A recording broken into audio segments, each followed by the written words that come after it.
troisième dégustation de la deuxième saison des dégustations de Vitis Epicuria. Donc cette année, on compare deux vins en principe comparables.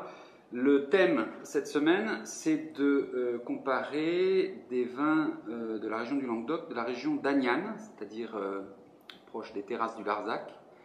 Alors c'est la région historique de Domas-Gassac et maintenant du célébrissime Grange des Pères, qui est l'un des plus grands vins de France, peut-être même du monde, et probablement le plus prestigieux du Languedoc. On a là deux domaines qui sont qualitativement très proches, finalement, de la Grange des Pères. Le domaine de Montcalmès, donc millésime 2009, donc c'est le domaine de Frédéric Pourtallier, avec un encépagement assez rhodanien, c'est-à-dire Syrah, Grenache, Mourvèdre, Syrah majoritaire. Et le deuxième domaine que nous allons goûter, c'est la cuvée Élise des Terrasses d'Élise, donc Xavier Bourjou, 2005, donc un peu plus âgé que le Montcalmès, et qui a un encépagement qui est plus typiquement languedocien, je dirais, avec de la Syrah en majorité également, dans une moindre proportion, parce que c'est plutôt 42%, alors que Montcalmès est à 60%, et le solde à 25% chacun à peu près, donc Carignan et Cinsault, qui sont vraiment des cépages plus languedociens. On va donc goûter tout d'abord le Montcalmès plus jeune.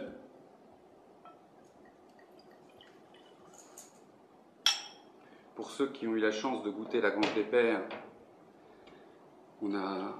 il y a de quoi attendre beaucoup de ces vins-là, même si on a tendance à penser que le Languedoc est une région pauvre en qualité. C'est devenu totalement faux depuis maintenant une bonne dizaine d'années. C'est probablement la région qui offre le meilleur rapport qualité-prix en France et l'une de celles qui offre le meilleur rapport qualité-prix au monde.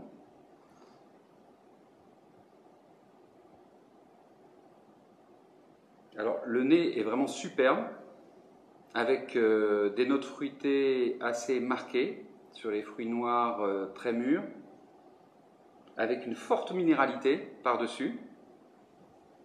La minéralité domine. On finit par des notes presque poivrées. C'est un nez qui navigue entre la Côte-Rôtie, nord de la vallée du Rhône, et les bons vins bien mûrs de Bourgogne. Donc entre la Syrah avec une touche de Viognier sur la Côte-Rôtie et le Pinot Noir. Donc on est manifestement plus dans la finesse et l'élégance avec une forte complexité aromatique que dans la puissance.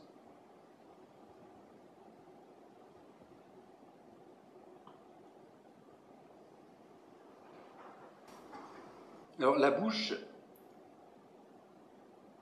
de mon point de vue, est encore supérieure au nez, qui pourtant était très prometteur. Et là, on a un petit peu l'impression d'avoir tartiné de la confiture de fraises sur un silex. C'est extraordinaire, avec une longueur phénoménale et une douceur. C'est un vin très soyeux. Alors on va goûter le deuxième, la barre est très haute. Donc la cuvée Élise 2005, les Terrasses d'Élise.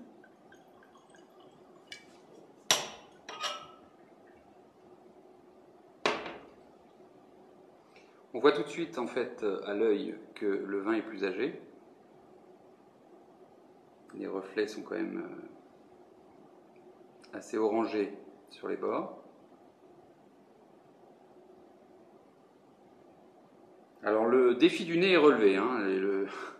Le nez est très subtil, très minéral également, un petit peu plus fumé, un petit peu plus tabac que le domaine de Montcalmès,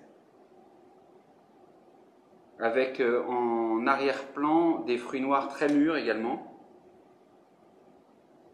Mais là on a une connotation fumée qui dépasse le minéral et qui le rend franchement dominant. Ce qui n'était pas le cas du Montcalmès où c'était, je dirais, plus équilibré d'un point de vue aromatique. Il n'y avait pas vraiment un profil aromatique qui ressortait.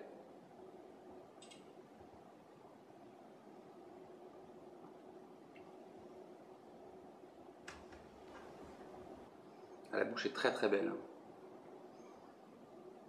Tout à fait en harmonie avec le nez. Extrêmement difficile de départager les deux. Les deux sont des vins sublimes, honnêtement. Je ne dis pas ça, même si sublime est un terme un peu galvaudé, je le pense sincèrement.